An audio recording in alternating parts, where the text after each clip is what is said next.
What is up, guys? Welcome back to Just a Guy on My Lunch Break. Wanted to have a quick discussion and video on 7-hydroxy. So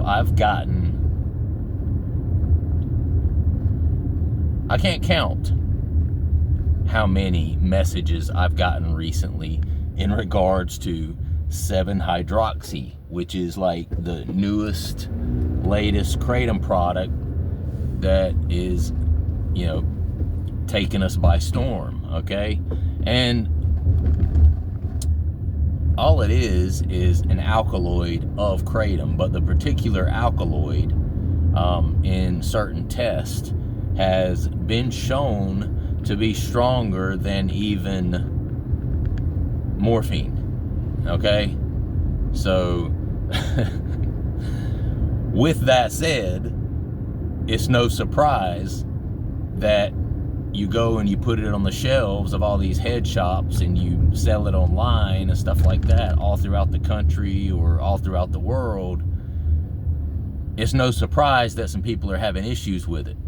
I've had people come on the channel, and I definitely won't mention any names here because I want to respect everyone's anonymity, but I've had people come on the channel and tell me that they were spending up to $150 per day on 7-hydroxy. And my first thought was, what do you do for a living? I help a brother out. I want to do what you do for a living if you can afford to spend $150 a day on something, right? But with that being said, the person also responded, in kind by saying, where there's a will, there's a way. And that's really kind of what it comes down to. You'll figure out a way to get the money if you're hooked on the shit, right? Obviously, that's an extreme case. I don't think that everyone is in that particular situation, but it just goes to show you how addictive, not just kratom in general, but how addictive this 7-hydroxy, when they're isolating this 7-hydroxy alkaloid, it just goes to show, how addictive this stuff can actually be. And it's no surprise that people are becoming addicted to it. And because like I said, in several studies that have been done in mice, it has shown, I think it was shown to have like a 13 and a 46 percent higher addiction rate than even morphine. People think of morphine as being incredibly addictive, which it is. And then we have this stuff that is being sold on the shelves of head shops that is known and said to be even more addictive than morphine. It's no wonder it's becoming a problem, right? It's no wonder that people are showing up to treatment facilities claiming that they have an abuse or claiming that they have an issue with kratom, right? It's an issue, guys. I had someone message me this morning about it, and again, won't mention any names, but if you're commenting on one of my videos, then it's kind of out there anyway, so anybody can see it. But they were asking for my Instagram handle because they'd like to talk to me a little bit more about it. They want to get off of it, but they're struggling to get off of it. Not his fault, by the way. It's hard to get off of shit like that. The shit is extremely addictive. And if you have a past history with abusing opiates, you're going to have a difficult time getting off of something like 7-hydroxy. Now, I know they actually come in pill form. But they also are put in the extracts. So I'm not sure if that's what's, excuse me, I'm not sure if that's what's in all of the extracts, like the MITs, for example. I'm not sure if that's what's in all of them, but they do come in pills also. And it's interesting because the packet of pills that I saw for the 7-hydroxy, it was a packet of 5. It said for you to split them in half and only take a half at a time. And then it said clearly on the box, don't take any more than 5 per month. I'm like, damn. There's a disclaimer for you. There's an alibi for you. That company purposely put that shit on there because they know good and well most of the people that are getting a hold of these don't have the ability to limit themselves to taking only 5 of them a month, right? You know, I had a pain pill addiction back in the day, okay? And during my active addiction, someone telling me, hey, you know, you can only take 5 of those a month, right? And I would have looked at them like, you're kidding, right? It's a joke, right? Like, did you mean per day? Like, or for every 4 hours? Like, or were you even talking to me? Because looking for somebody else behind me, because, you know, that's just an asinine thought, because most of the people who are using these are, you know, former opiate addicts. Can't really call them former because kratom is basically an opiate. I mean, it acts like an opiate. You know, you've heard the saying, if it quacks like a duck, it walks like a duck, it's a duck. You know, same thing here. I mean, it's not technically considered an opiate, but it walks like a duck. It quacks like a duck. It acts like an opiate. Therefore, in my opinion, it is. You know, I mean, you're just comparing apples to apples, really, okay? And so, the fact that it said that on the package, I was like, wait, what? Only take 5 of these per month now, you know, and that's just the company trying to get their own backs, because they know that people that are using these are opiate addicts, right? And they know that telling them to only use them 5 times a month is ridiculous. And that's not what the people who are buying them are going to do. And these things were like $30 a pop. And I imagine that's how the guy who said he was spending $150 a day on these things, I imagine that's how he worked his way up to that. He probably bought one of those for $30, and then he went through the damn thing in a day or 2 days. You know, well, actually, he may be $150 a day. I mean, he may have been going through it. He might have been going through a few packages in a day, is what it sounds like. I mean, let's do the math. 30 times, that's 6.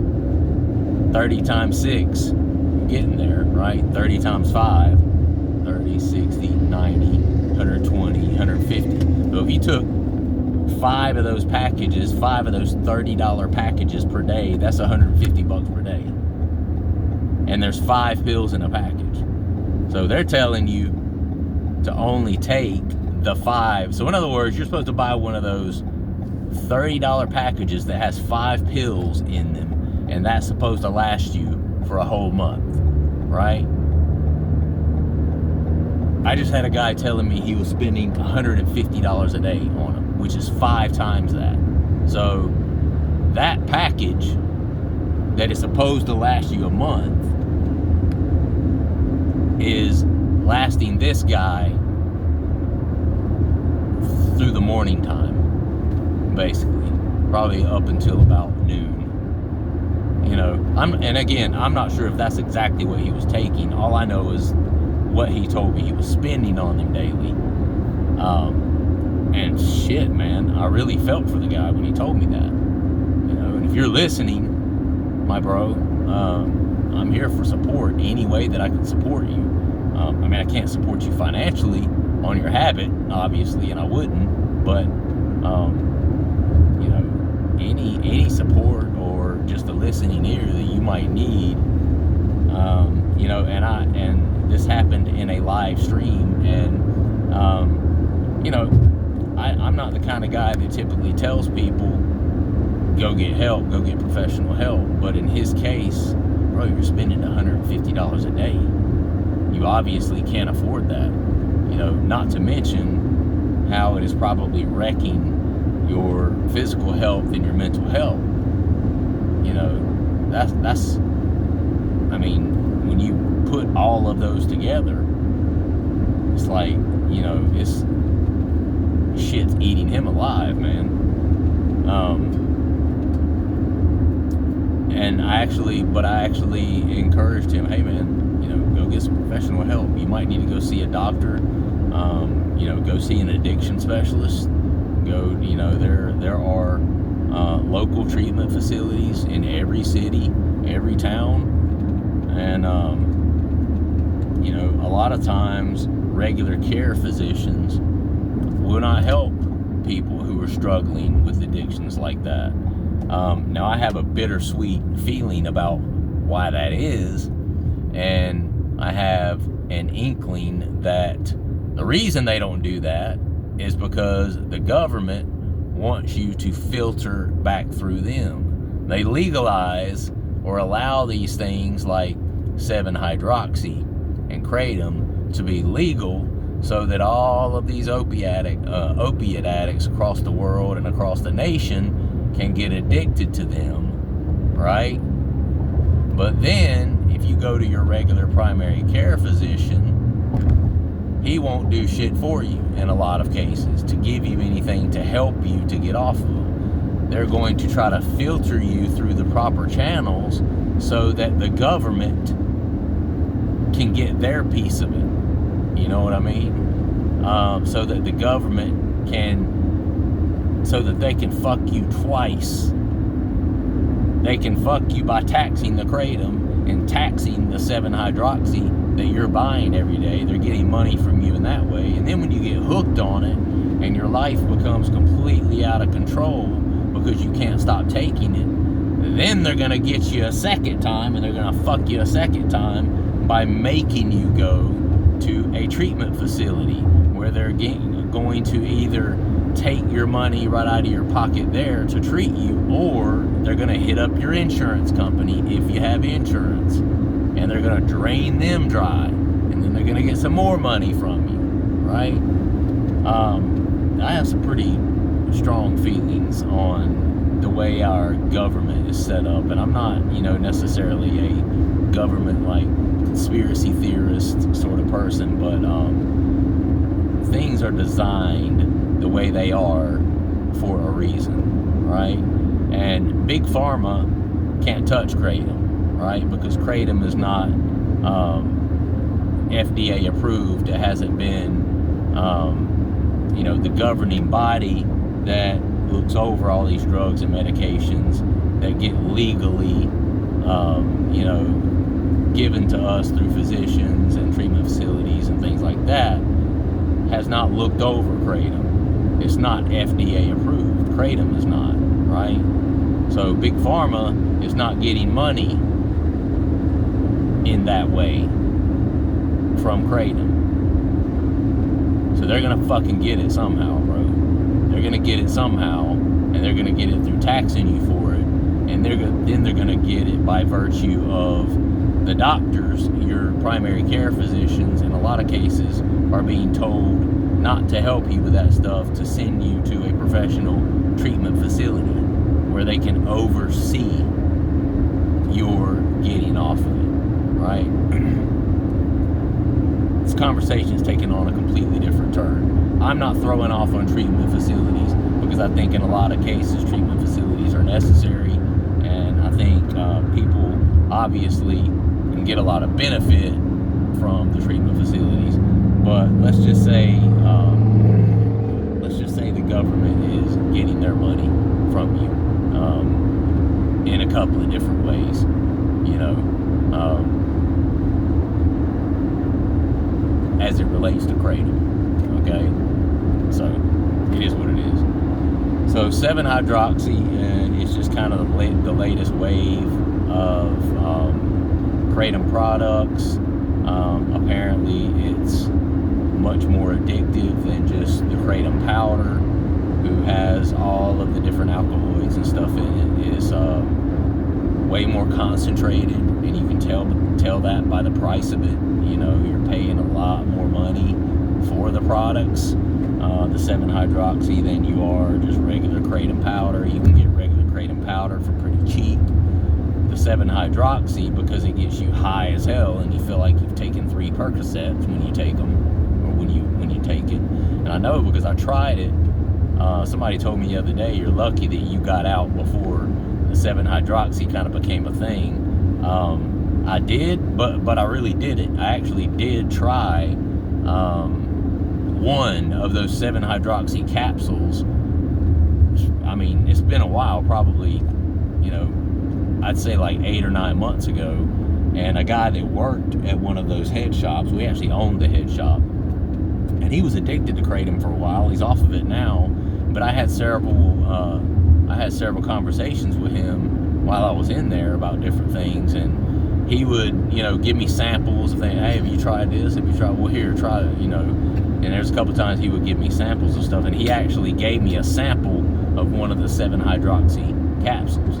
He said he took it one time, and then he ended up giving like 3 of them to one of the other people that came in there that bought kratom, because he was scared of it. He said he was scared of it. He said it reminded him too much of Percocets, and he knew that that was not going to be good for him. So he played it smart, and he didn't take any more of them. And then he gave me one, and of course I was like, wait, what?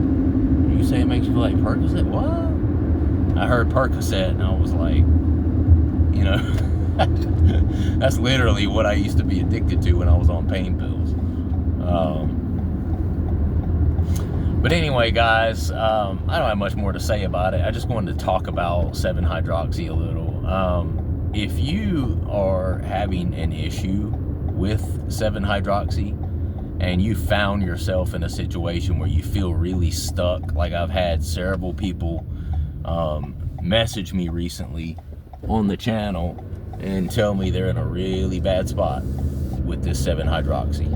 And you know, if that's you and you're just finding that it's impossible for you to work your way down off of it and get off of it completely, you may need to go get professional help, man. And there's no shame in that. And, you know, I say that as a person who is definitely not judging, because that's something that I wish I would have told myself years ago.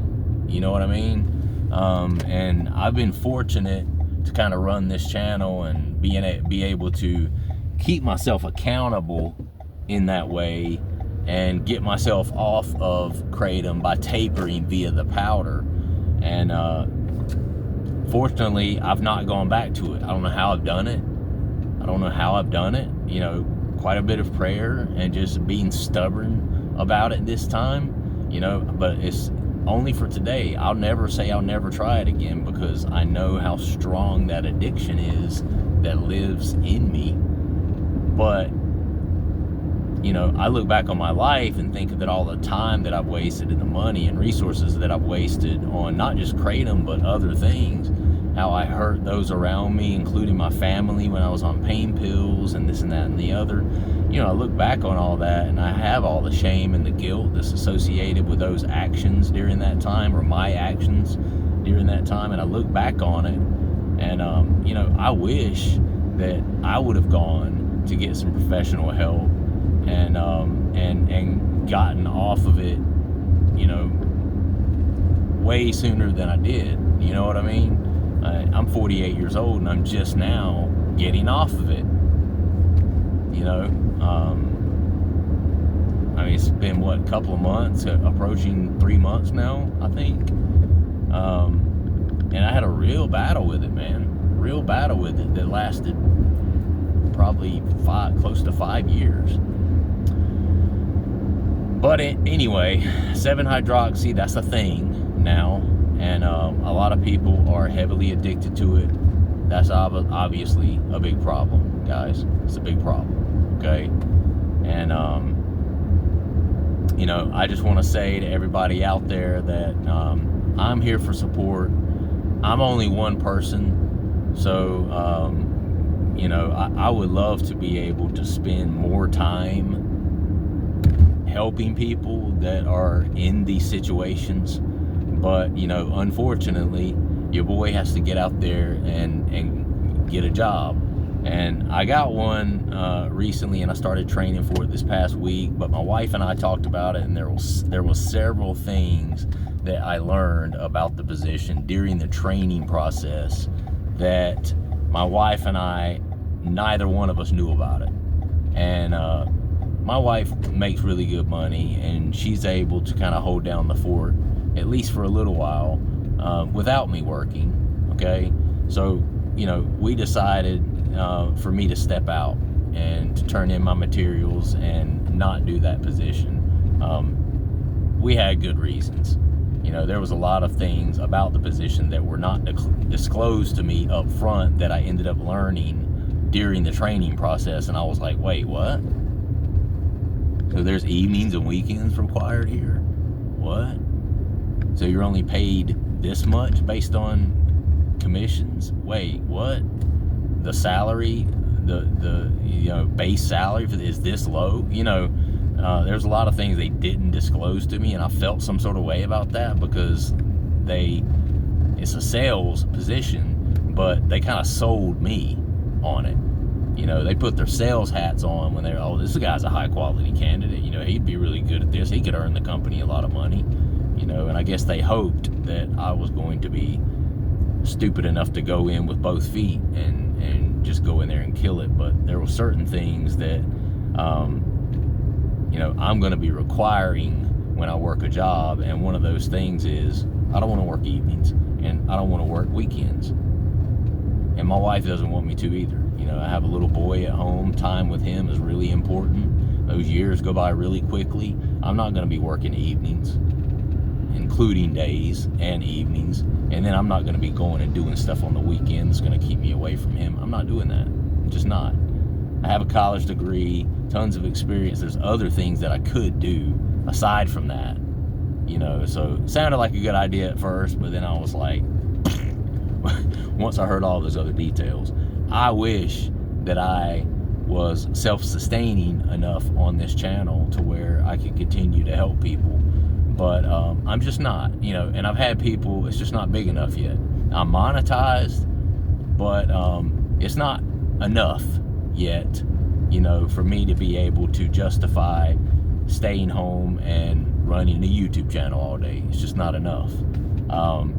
If I can get some more people to become members, it's only $2.99. If I can get some more people to become members, if I can get some more people to hit that thank you button, that cash button down below, make some donations, join the membership, give $2.99 a month, which is not much for you, but then if I got 50 people to do it, that starts adding up, and then your boy could be at a point where the channel becomes self-sustaining and I don't have to go out somewhere and get another job, and then I could sit home and I could do this all the time, and I could help a lot more people that way. I would love to do that, but you can't make people do it. You can't make people donate. You can't make people become a member. You can't make people do any of that. So all I can say is, if you feel led to do it, if you feel like this channel has helped anyone, I've got almost, I think, 350 videos on here now. Probably 320 of those I made and did before I was ever even monetized on this channel. So I never made one red cent off of any of it. And there are people out there that can absolutely assure you that I responded to their messages. I commented, I responded to people who were in need. I tried to help people the best I could, even when I was needing help myself. But that's just the type of person I am. It helps me to help other people. It helped me to feel like I had a purpose. And that also helped me, by helping others, it helped me to get through that rough period of my life as well. right? And so, but you can't make people donate. You can't make people become members. You can't make people give cash donations, stuff like that. But I can assure you, I'm going to keep pushing, and I'm going to keep doing the channel, and I'm going to keep trying to help people, whether people donate or not, whether people compensate me for my time monetarily or not. And I will make the promise that if it gets to a point where I'm getting compensated monetarily for this channel, and it's enough for me to warrant and justify just not going out and getting another job and being in business for myself on YouTube, if I can get to that point, I'll have videos every day. I'll have new content every day discussing Kratom. I'll have new content on a regular basis that will be helping people who are struggling with these same situations. You know, like the gentleman talking about the 7-hydroxy and being, you know, $150 in the hole every day on it. Every day. That's no bueno, man. That's no bueno. And I really feel bad for people in that situation. I want to help those people, but people are going to have to help me help them. You guys are going to have to help me help other people. The channel's a resource. People reach out to me all the time. I get all the time people reaching out to me who are in some sort of pickle with Kratom or something else. The algorithm pushes this channel for that, right? And 9 times out of 10, when I get hit up for something, it's related to that. I want to be able to help those people. But I'm going to have to end up going back to work, and then I'm not going to have the time to really put into it. And it'll be one of those things where I'll do it when I can, here and there, but it's not going to be a regular thing. So I'm going to end this with saying, again, if you would be willing to help me help other people by donating to the channel, whether it be a one-time donation or just become a member. It's $2.99, guys. $3 a month. $3 a month. You know, and if I can get quite a few people doing that, then that puts me in a place where, you know, maybe I don't have to rush out and get another job. Maybe I can stay home and continue to do this channel and continue to do this service, I call it, that really helps people. But anyway, I ain't about begging for money, because you see your boy's got money. So I'm not a beggar. But, you know, it is what it is. I will have to go out and get another job eventually, if the YouTube thing does not kick off like I want it to, and if I'm not able to become self-sufficient on it. So anyway, love you guys very much. Hope you have a wonderful weekend. And if you like the UFC, join me here in a little bit. I might go live while I'm watching the UFC. I might go live and do like a watch party or something. So if you enjoy UFC talk and stuff like that, maybe we can watch it together. All right, guys. Love you. See you soon. Peace.